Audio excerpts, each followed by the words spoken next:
হরে কৃষ্ণ।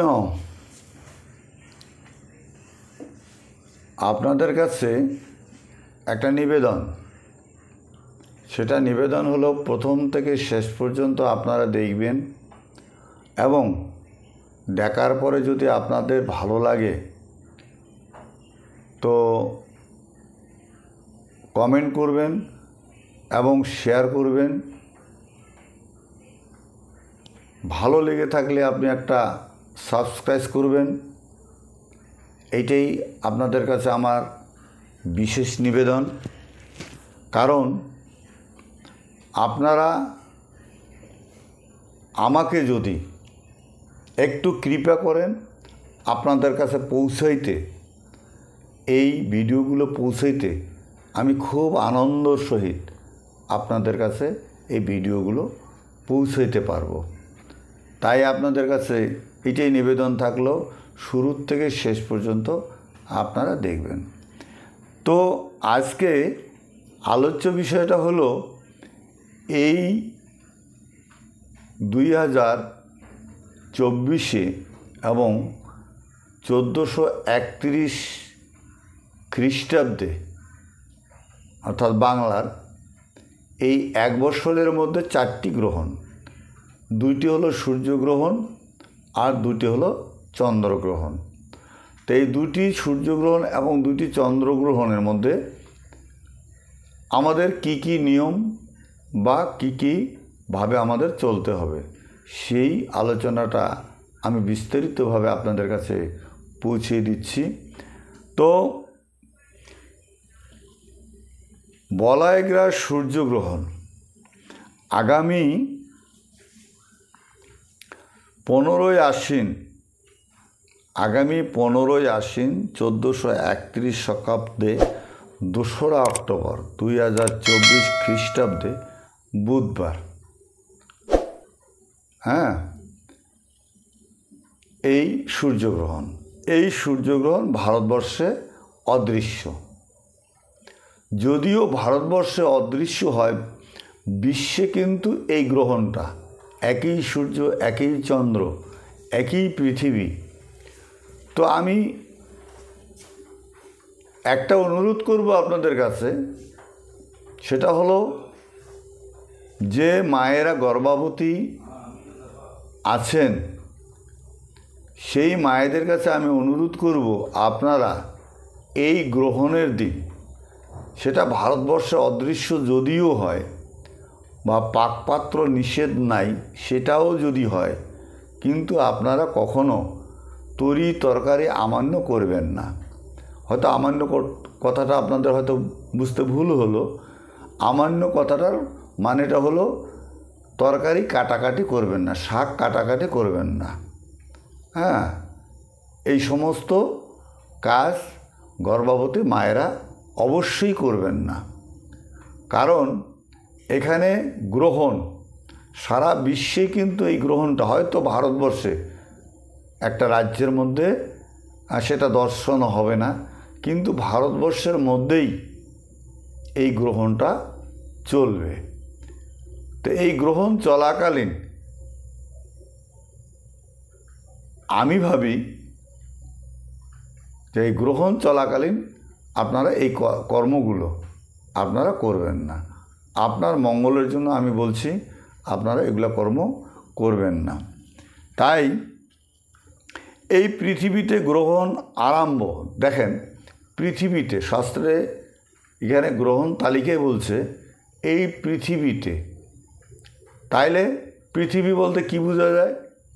যতদূর সূর্য, যতক্ষণ সূর্য আছে ততদূর পর্যন্ত পৃথিবীর আলো, সূর্যের আলো প্রভাবিত হয়।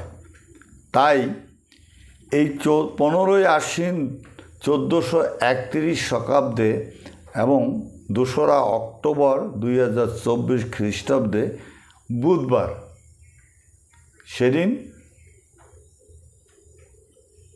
সেদিন হবে বলয়গ্রাস সূর্যগ্রহণ, ভারতবর্ষে অদৃশ্য।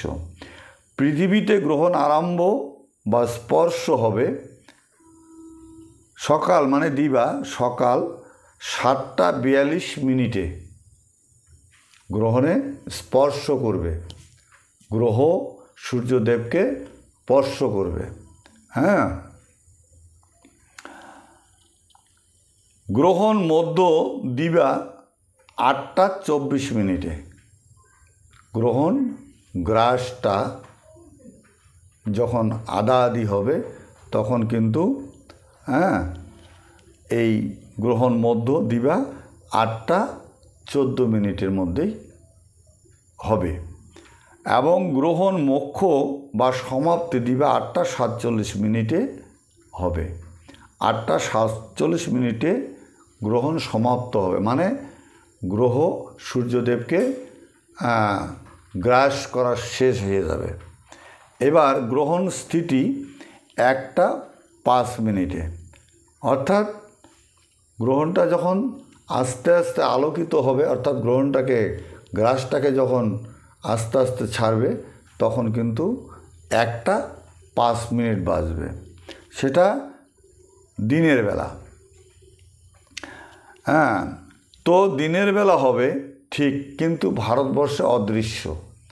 ভারতবর্ষে আমরা সেই গ্রহণ কিন্তু দেখতে পারবো না। তাহলে উপচ্ছায় স্পর্শ প্রবেশ দিবে 6:09। উপচ্ছায়া মানে ছায়া ধরবে, তাকে যে গ্রাস করবে তাকে ছায়ায় আবৃত করে রাখবে। হ্যাঁ, এবং উপচ্ছায়া মোক্ষ ত্যাগ 10:19।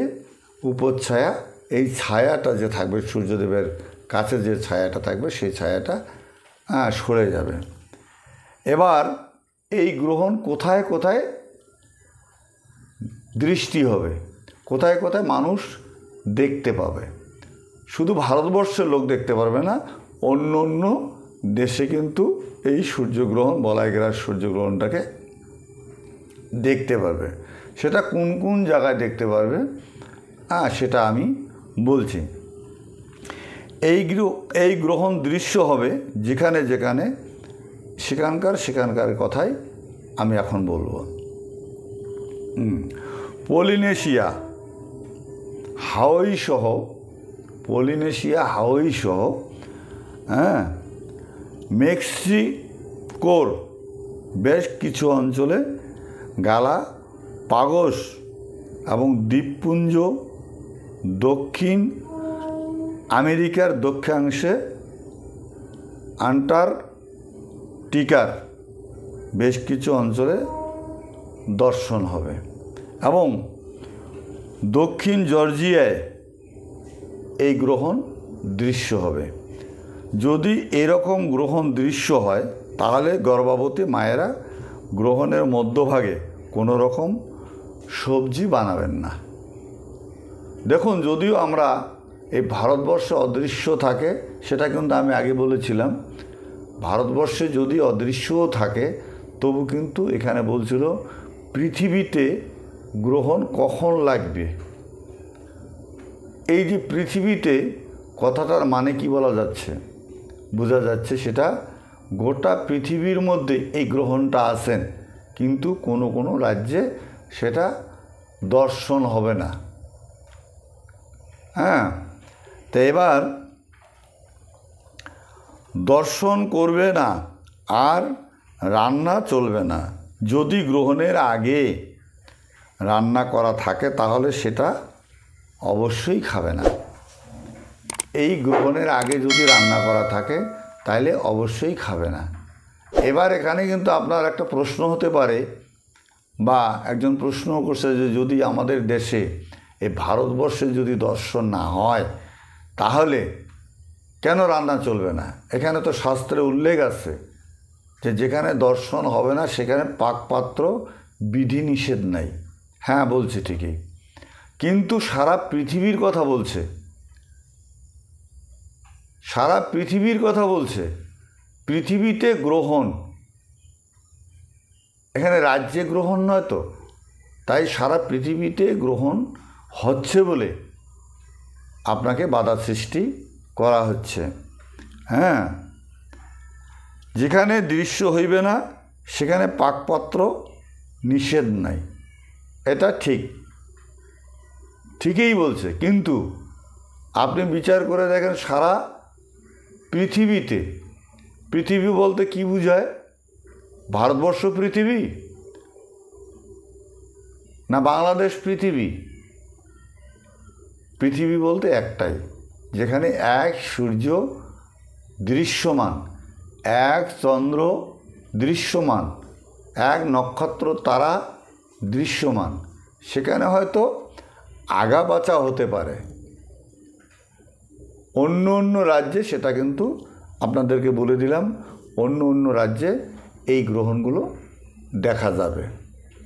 হ্যাঁ, এই গ্রহণগুলো দর্শন ভারতবর্ষে যদিও নাই, তবু আমি বলছি মায়েরা, হ্যাঁ, কাটাকাটি বানাবানি এটা করবেন না। এইটাই আমার আপনাদের কাছে আমার বিশেষ অনুরোধ থাকলো।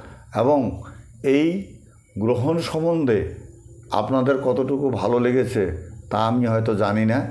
তো এইরকম ভিডিও আপনাদের কাছে আমি পৌঁছানোর জন্য চেষ্টা করব।